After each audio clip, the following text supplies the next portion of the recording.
In the previous session, we have seen the unit transport layer. We have seen the main two protocols at the transport layer. Now, in this session, we are going to start the next unit, that is application layer. In this unit, today's topic is DNS and email. Here, DNS stands for Domain Name System and email stands for Electronic Mail. So, let's start with that. So, first of all, let us understand DNS, that is Domain Name System. So, DNS is a service that translates the domain name into IP address. That means why we require to transfer or translate the domain name into IP address. So, let us consider one example. Let's say, for example, if you want to remember the IP address of each and every website, it is difficult for you to remember that IP addresses. But if it is asked you to remember the particular name of that website, it is comparatively easier. Let's say, for example, the server of the LG University or LG Institute of Engineering and Technology in the education domain. If you want to go for the particular department in that, it is easier for you to remember the website name, that is LG.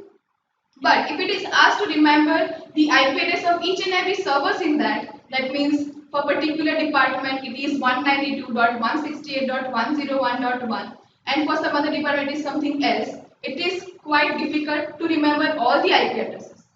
So for that, domain name system is used, which translates the domain name into IP addresses.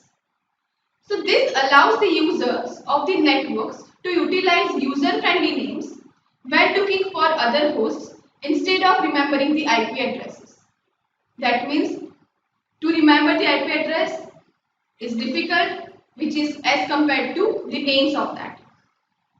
So the domain namespace is divided into three sections. The first one is generic domain, second one is country domain, and the third one is inverse domain.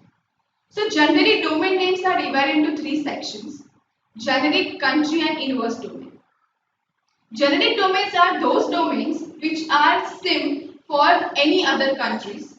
Country domains are some domains which are divided according to the country name, and for that the extension is provided. So let us see all of these three sections in detail. First one we have seen, that is generic domain.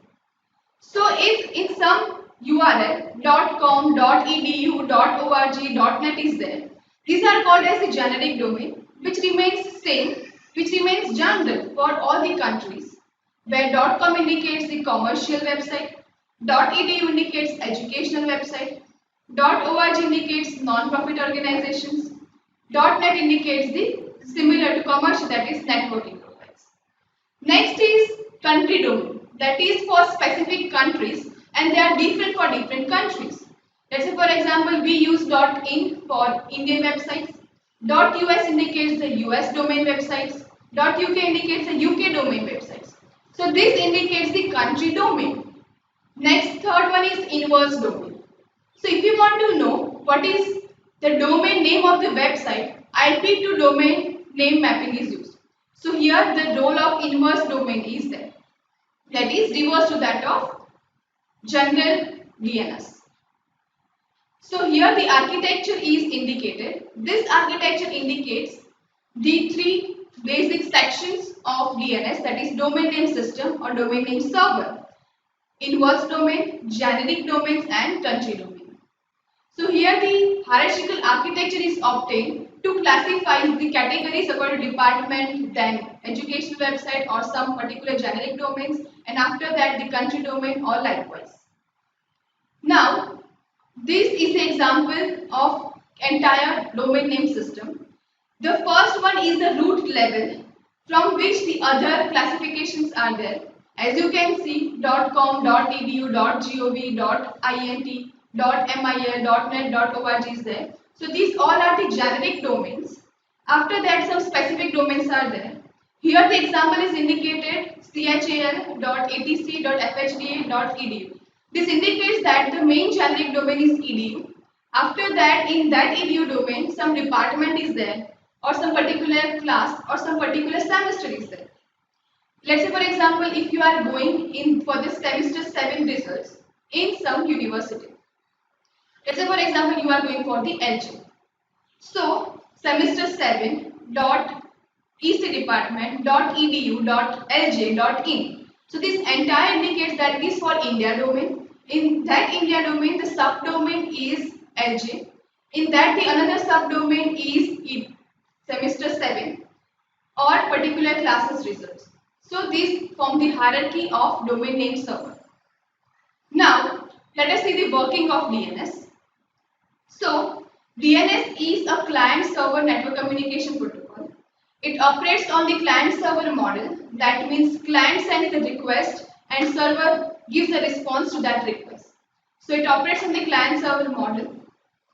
Client request contains a name which is converted into an IP address which is known as the forward DNS lookups. While request containing an IP address which is converted into a name which is known as the reverse DNS lookups.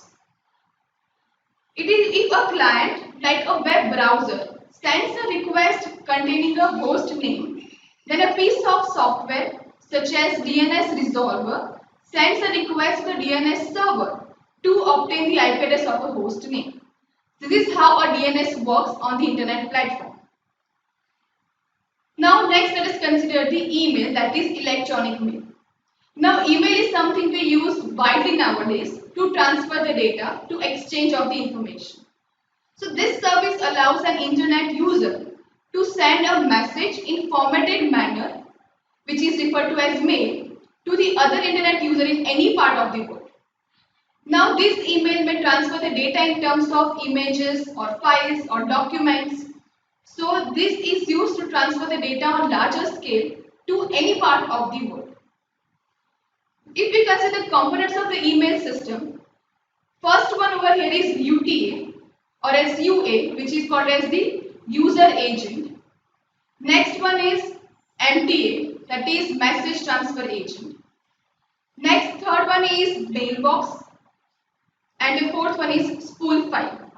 So these are the basic four components of any email system. Let us understand the roles of each in detail. So first one we are going to consider is UA, which is called as user agent. So the user agent or user transfer agent is normally a program which is used to send and receive mail. Sometimes it is called as the mail reader as well. It accepts variety of commands of composing, receiving and replying to messages as well as for manipulation of the mailboxes.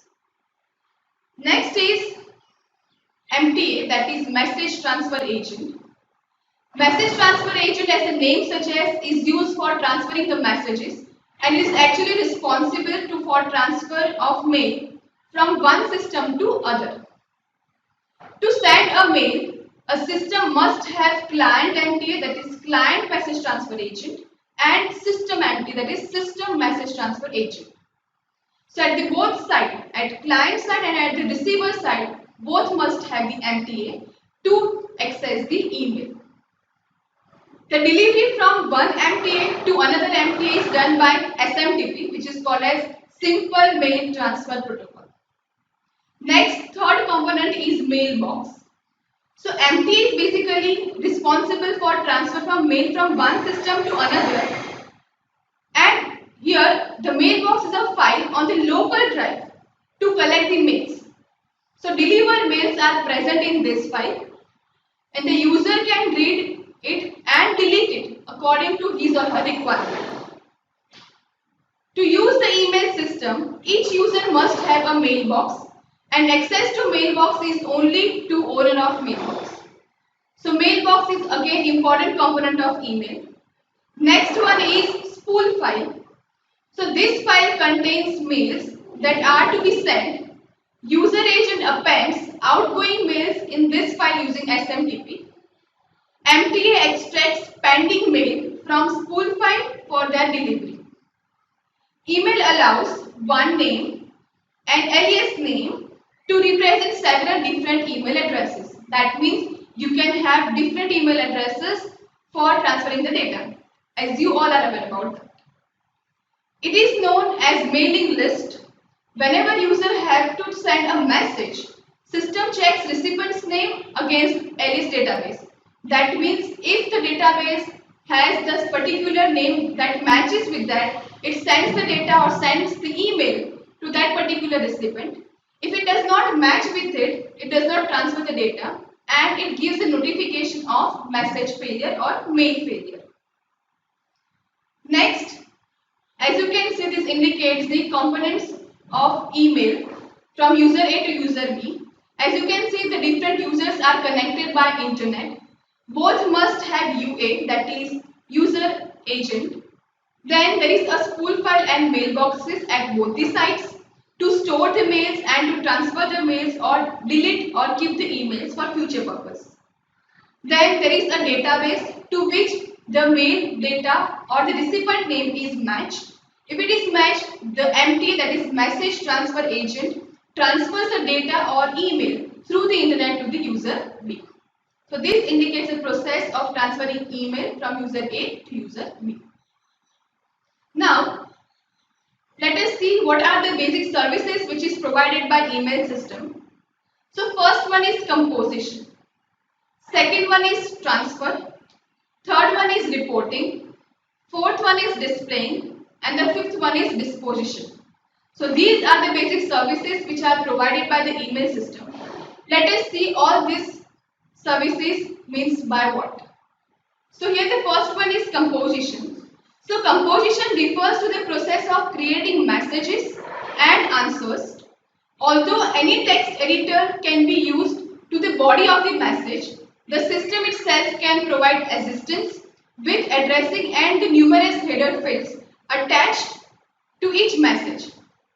That means whenever you are composing a new message, you need to write down the email address for that, and after that there will come the body text. That means the body part where your email is to be written or where the file is to be attached.